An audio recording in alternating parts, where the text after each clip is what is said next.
पिछले एपिसोड में रेजी ने मेगुमी को अपनी टीम में ज्वाइन करने का ऑफर दिया था, लेकिन मेगुमी ने उसे रिजेक्ट कर दिया था। अब रेजी मेगुमी को समझा रहा होता है कि वह उसे अपनी टीम में क्यों शामिल करना चाहता था। रेजी बताता है कि केंजाकू का असली प्लान कुछ और ही है। उसके मुताबिक कलिंग गेम शायद सिर्फ एक डिस्ट्रैक्शन है ताकि केंजाकू का असली मकसद छिपा रहे। रेजी कहता है कि जब इस गेम में सिर्फ सबसे ताकतवर सोर्सर ही बचेंगे तब केंजाकू कोई ऐसा बड़ा कदम उठाएगा जो सब कुछ बदल देगा। हालांकि रेजी को भी ठीक नहीं पता कि केंजाकू क्या करने वाला है, लेकिन उसे पूरा यकीन है कि कलिंग गेम का असली मकसद कुछ और ही है। इसी वजह से रेजी पहले से तैयारी करना चाहता है। वह मजबूत सोर्सर्स को अपनी टीम में इकट्ठा कर रहा है ताकि जब केंजाकू अपना अगला कदम उठाए तब वे सब मिलकर उसका सामना कर सकें। साथ ही वे लोग कलिंग गेम में ज्यादा से ज्यादा पॉइंट्स भी इकट्ठा कर रहे हैं ताकि जरूरत पड़ने पर गेम के रूल्स बदले जा सकें। इतना सब सुनने के बाद मेगुमी का पहला सवाल यह नहीं होता कि केंजाकू चाहता क्या है या रेजी की टीम में कौन कौन है। मेगुमी सीधे पूछता है कि तुमने कहा था तुम अपनी टीम में स्ट्रॉन्ग सोर्सर्स को इकट्ठा कर रहे हो, तो फिर यह लड़की यहाँ क्या कर रही है। इस पर रेजी बताता है कि उस लड़की का काम बस इतना है कि वह मजबूत सोर्सर्स को अपने पास लाए, क्योंकि अक्सर लोग लड़कियों पर ज्यादा शक नहीं करते। यह सुनकर मेगुमी कहता है कि इसका मतलब जब इसका काम खत्म हो जाएगा तो तुम इसे धोखा देकर मार दोगे और इसके पॉइंट्स ले लोगे। रेजी तुरंत मना करता है और कहता है कि वह ऐसा कभी नहीं करेगा। यह सुनकर वह लड़की रेमी भी मेगुमी पर गुस्सा हो जाती है और कहती है कि रेजी उसके साथ ऐसा कभी नहीं करेगा क्योंकि रेजी उसका असली नाइट है। लेकिन मेगुमी उसे पूरी तरह इग्नोर कर देता है और रेजी से पूछता है कि क्या तुम्हारे और तुम्हारे साथियों के पास मिलाकर 100 पॉइंट्स हैं। रेजी कहता है हाँ बिल्कुल हैं। तब मेगुमी कहता है कि ठीक है, अगर तुम अपने सारे पॉइंट्स मुझे इस्तेमाल करने दोगे तो मैं तुम्हारी टीम में शामिल हो जाऊंगा। लेकिन रेजी इस डील को ठुकरा देता है और कहता है कि उसे यह नेगोशिएशन पसंद नहीं आया। तभी अचानक मेगुमी के पीछे से एक आदमी उस पर हमला करने आता है जिसके नाखून काफी तेज होते हैं, लेकिन वह हमला करे उससे पहले ही मेगुमी गायब हो जाता है और अपनी शैडो से निकलकर उसके पीछे पहुंच जाता है। फिर वह उस आदमी को पकड़कर खिड़की से बाहर फेंक देता है और उसके पीछे अपना शिकिगामी न्यूए भी भेज देता है। उधर रेमी कुछ करने की कोशिश करती है, लेकिन मेगुमी उसे पहले ही चेतावनी दे देता है कि वह अपनी शक्ल उसे फिर न दिखाए। इसके बाद मेगुमी अपना डिवाइन डॉग रेजी की तरफ भेजता है, लेकिन रेजी बहुत आसानी से उस डॉग की आंखों में चाकू घोंपकर उसे घायल कर देता है। फिर वह मेगुमी से कहता है कि अगर तुम हमें मारने के इरादे से नहीं लड़ोगे तो तुम हमें कभी नहीं हरा पाओगे। वह यह बात कह ही रहा होता है कि तभी सामने वाली खिड़की से एक चमकती हुई आंख नीचे गिरती है और अचानक जोरदार धमाका हो जाता है। तभी हमें पता चलता है कि बिल्डिंग की छत पर एक आदमी खड़ा है। उसी ने अपनी आंख निकालकर नीचे फेंकी थी। उसका नाम हाजेनोकी है और उसके पास 35 पॉइंट्स हैं। वह भी रेजी की टीम का सदस्य है। उसकी कर्स टेक्निक यह है कि वह अपनी आंख, दांत या शरीर के दूसरे हिस्से निकालकर दुश्मन पर फेंक सकता है और वे चीजें धमाके के साथ फट जाती हैं। हालांकि वह रिवर्स कर्स टेक्निक से खुद को हील भी कर सकता है।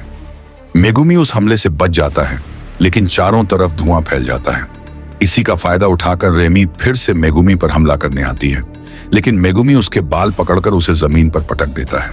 तभी उसके शरीर पर गैसोलीन गिर जाता है और इससे पहले कि वह कुछ समझे, हाजेनोकी उसका दांत उसकी तरफ फेंक देता है। दांत गैसोलीन से टकराते ही जोरदार विस्फोट हो जाता है। कुछ देर बाद रेजी दूसरे कमरे से बाहर आता है और पूछता है कि क्या मेगुमी मर गया। हाजेनोकी कहता है कि नहीं, विस्फोट से पहले वह भी दूसरे कमरे में भाग गया था। दरअसल मेगुमी किसी तरह उस धमाके से बच जाता है, लेकिन उसका चेहरा थोड़ा जल जाता है।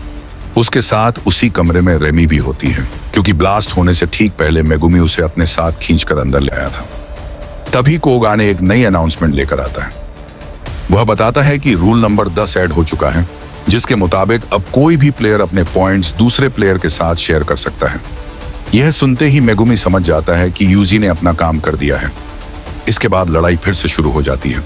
दोनों एक दूसरे पर लात और मुक्के बरसाने लगते हैं। मेगुमी अपने फ्रॉग शिकिगामी को भी बुला लेता है और उसकी मदद से उस आदमी को पकड़कर चोक करने की कोशिश करता है, लेकिन वह किसी तरह बच निकलता है। तब मेगुमी उसी कमरे के अंदर मैक्स एलिफेंट को समन देता है। मैक्स एलिफेंट अपने जोरदार हमले से उस आदमी को फिर से खिड़की से बाहर फेंक देता है। वह आदमी नीचे गिरने लगता है, लेकिन मेगुमी उसका पीछा नहीं छोड़ता। मेगुमी भी उसके पीछे कूद जाता है और हवा में ही अपना कर्स टूल निकालकर उसके चेहरे पर लगातार वार करने लगता है। जब तक वह आदमी जमीन पर गिरता है तब तक उसकी हालत इतनी खराब हो चुकी होती है कि वह उठने की हालत में भी नहीं रहता।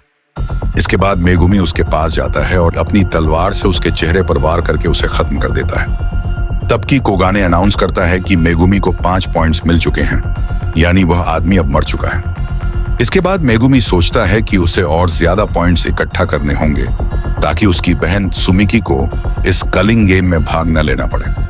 लेकिन तभी ऊपर से रेजी और हाजेनोकी दोनों वहां पहुंच जाते हैं और अब मेगुमी को फिर से 2 बनाम 1 की लड़ाई लड़नी पड़ने वाली होती है। मेगुमी खुद को 2 वर्सेस 1 सिचुएशन में देखकर अपना डोमेन खोलने के बारे में सोचता है, लेकिन उसका डोमेन अभी भी इनकम्प्लीट है, इसलिए वह इतना बड़ा रिस्क नहीं लेना चाहता। मेगुमी अभी यह सब सोच ही रहा होता है कि तभी हाजेनोकी फिर से उस पर अपने दांत तोड़कर फेंक देता है। लेकिन इससे पहले कि वह दांत मेगुमी तक पहुंचे, बीच में अचानक कोई और आ जाता है और वह दांत उसी से टकराकर ब्लास्ट हो जाता है। यह देखकर मेगुमी, रेजी और हाजेनोकी तीनों हैरान रह जाते हैं कि आखिर यह नया बंदा कौन है। वह नया आदमी पूरी तरह से अटैक को झेल लेता है और फिर कहता है कि तुम्हें शर्म आनी चाहिए। तुम लोग 2 बनाम 1 लड़ाई कर रहे हो। ऐसे लोगों को ही कायर कहा जाता है और मुझे ऐसे लोग बिल्कुल पसंद नहीं है। असल में यह नया आदमी एक कॉमेडियन होता है जिसके पास अभी 0 पॉइंट्स होते हैं और उसका नाम होता है टाकाबा। यही वही टाकाबा है जिसे हमने कुछ एपिसोड पहले देखा था। उसके जोक्स इतने बेकार होते हैं कि शो के दौरान ऑडियंस तक सो जाती है और इसी वजह से उसे अपने काम से भी निकाला गया था।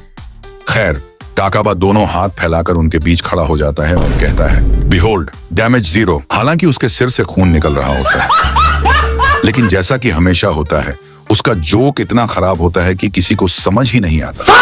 ये देखकर मेगुमी भी सोचता है कि भाई यह बंदा मेरे साथ नहीं है। उसे खुद भी शर्म आ रही होती है कि इस अजीब आदमी ने उसकी जान बचाई। सिर्फ मेगुमी ही नहीं, रेजी और हाजेनोकी भी पूरी तरह कंफ्यूज हो जाते हैं और कुछ देर के लिए वहां अजीब सी खामोशी छा जाती है। असल में टाकाबा मेगुमी की तरफ से लड़ने आया होता है। उसने अभी मेगुमी को बचाया भी था, इसलिए फिलहाल मेगुमी उस पर भरोसा करने का फैसला करता है। रेजी और हाजेनोकी पुराने जमाने के सोर्सर होते हैं, इसलिए वे टाकाबा से पूछते हैं कि वह किस एरा से है। लेकिन टाकाबा को खुद ही कुछ समझ नहीं आता और वह अपने ही अंदाज में कुछ भी बोलता रहता है, कभी अपने कॉस्ट्यूम के बारे में, कभी अपने शो के बारे में। फिर अचानक टाकाबा थोड़ा पावर अप होता है। रेजी और हाजेनोकी सोचते हैं कि शायद अब कोई खतरनाक अटैक आने वाला है, इसलिए वे दोनों सावधान हो जाते हैं। लेकिन टाकाबा कहता है, I don't want you as my WiFi. समझे?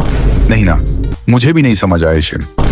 ये उसका दूसरा जोक होता है जो पहले से भी ज्यादा खराब होता है और फिर से कोई नहीं हंसता। इसके बाद टाकाबा गुस्से में चिल्लाता है, घटिया ऑडियंस, और फिर अचानक दौड़कर सीधे हाजेनोकी पर अटैक कर देता है।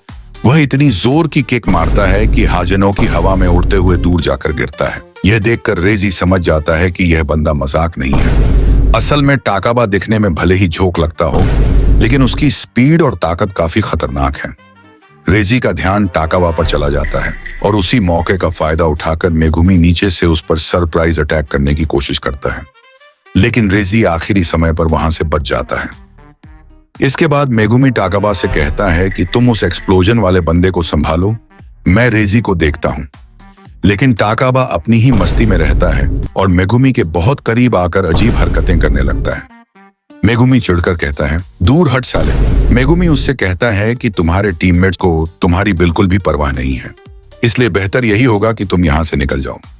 जब टाकाबा की एंट्री के बाद हाजेनोकी दूसरी तरफ उलझ जाता है, तब इधर मेगुमी फुशिगुरो और रेजी स्टार की लड़ाई और भी खतरनाक हो जाती है। रेजी अपनी कर्स टेक्निक का इस्तेमाल करता है, जिसमें वह अपने रिसीप्ट्स को हथियार बना देता है। जैसे ही वह रसीद फेंकता है, उनसे अलग अलग चीजें प्रकट होने लगती हैं, जैसे कारें, चाकू और दूसरी भारी चीजें।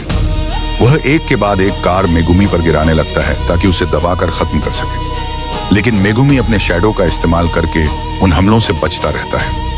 लड़ाई के दौरान मेगुमी रेजी को एक जिम्नेजियम जैसी बिल्डिंग के अंदर खींच लेता है, जहां फर्श पर पानी फैला हुआ होता है। यहीं मेगुमी अपना सबसे बड़ा ट्रम्प कार्ड इस्तेमाल करता है। वह चिमेरा शैडो गार्डन को एक्टिवेट कर देता है। इस डोमेन के अंदर मेगुमी की शैडो हर जगह फैल जाती है और वह अपनी शिकिगामी को कई जगहों से एक साथ निकाल सकता है।